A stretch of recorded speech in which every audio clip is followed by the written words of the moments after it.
Israel was born in a desert. When the modern state was established in 1948, most of its land was either desert or semi-desert. The Negev alone covers over half the country, and it was almost completely uninhabitable. But the founding fathers of Israel had a vision. They dreamed of making the desert bloom, of settling the empty south, of turning a barren wasteland into a thriving nation. There was just one problem: water. The water was in the north, the people were in the center, and the land that needed to be cultivated was in the south. Between them, 130 kilometers of hostile terrain. Mountains, canyons, valleys, and enemies on every border who wanted Israel to fail. Syria was to the north, Jordan to the east, Egypt to the south, Lebanon to the northwest. Israel was surrounded, and it had no water. But one man had a plan so ambitious that even the country's own leaders thought it was impossible.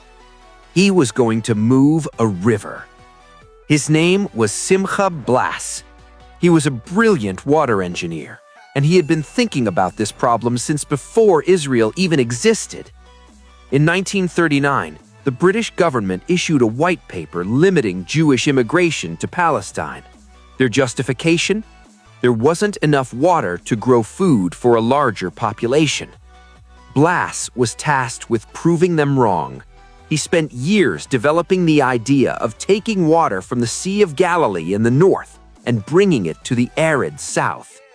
But it remained a dream until 1948. After independence, Prime Minister David Ben-Gurion made water security a national priority. He saw it as essential for survival. Without water, Israel could not grow, could not absorb immigrants, could not defend itself. Intensive planning began in the early 1950s.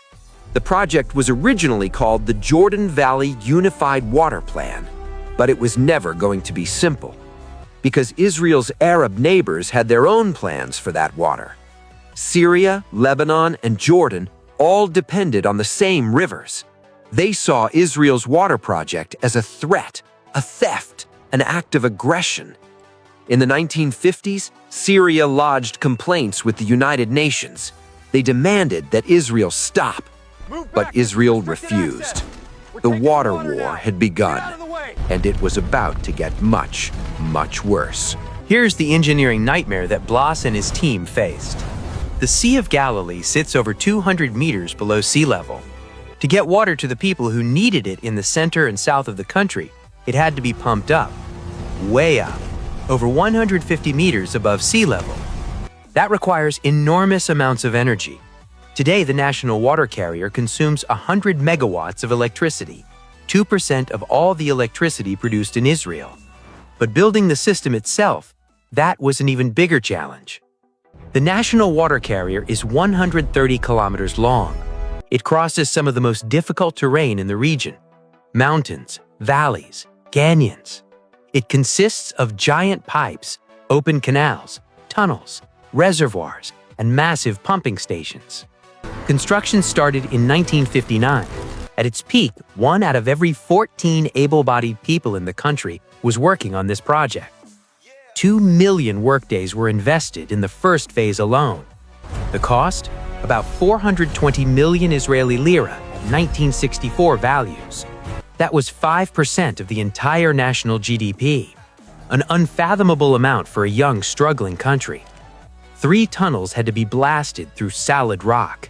The longest of these, the Menashe Tunnel, stretches for 6.5 kilometers. But the most dramatic challenge? Crossing the Nahal Amud Canyon. Nahal Amud is a canyon in the Galilee region. It's deep, it's steep, and it sits right in the path of the water carrier. Engineers had to figure out how to get water across this canyon without losing all the pressure. Their solution was a massive siphon. You can think of it like this. You have water flowing downhill. Then you reach a canyon. The water drops down into the canyon and then has to climb back up the other side. Without engineering, that water would stop flowing. Gravity would fail you.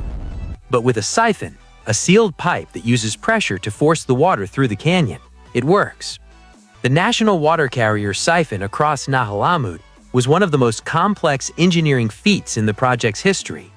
The pipes had to be perfectly welded. The pressure had to be precisely controlled. One mistake would have been catastrophic.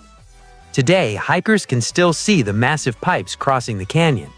They are a monument to what Israeli engineers accomplished with limited resources and under constant threat. But here's the part of the story that almost no one talks about. Because while Israel was building this impossible pipeline, its enemies were building something else entirely. They were building a weapon. The national water carrier was inaugurated in June 1964, but it was almost destroyed before it ever delivered a single drop of water, because the Arab League had a plan to cut off Israel's water supply at its source. Syria, Lebanon, and Jordan decided to divert the headwaters of the Jordan River away from Israel. They would build canals to channel the water into their own territories. If they succeeded, the Sea of Galilee would dry up. The national water carrier would have no water to carry. Israel's entire water supply would be gone. In February 1964, Syrian and Lebanese construction crews began digging the diversion canals. Israel called it a provocation, an act of war. First, they shelled the bulldozers. The crews retreated, but they came back. That summer, the crews returned to the digging. This time, Israel took stronger action. The Israeli Air Force bombed the construction equipment. They destroyed the bulldozers. They cratered the diversion route. Syria backed off. Only 1% of the diversion plan had been completed.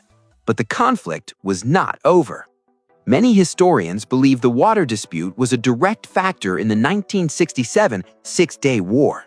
Water security was non-negotiable. Israel was willing to go to war to protect its supply. And that is why, today, the national water carrier still exists. Today, the national water carrier is the backbone of Israel's water supply. When it was completed in 1964, it provided 2/3 of the country's water. 80% went to agriculture. It turned the Negev desert into farmland. It allowed immigrants to settle in the south. Today, half of the water from the carrier goes to drinking water, and half of all the drinking water in Israel flows through this system. It is still 130 kilometers long. It still consumes 100 megawatts of electricity. It still crosses the same impossible terrain. But there's been one change. Since 2016, Israel has invested heavily in desalination and water recycling. The country is no longer as dependent on the Sea of Galilee. In fact, Israel now draws only about 10% of its drinking water from the lake. The national water carrier has been integrated with desalination plants, water recycling systems, and even water shared with Jordan. Under the 1994 peace treaty, Israel transfers 50 million cubic meters of water to Jordan each year. So what started as a survival project has become a symbol of what Israel can achieve. The national water carrier was built against all odds. It was built through war zones. It was built under constant threat. It was built by a country that had almost nothing. But it was built, and it changed the history of the Middle East.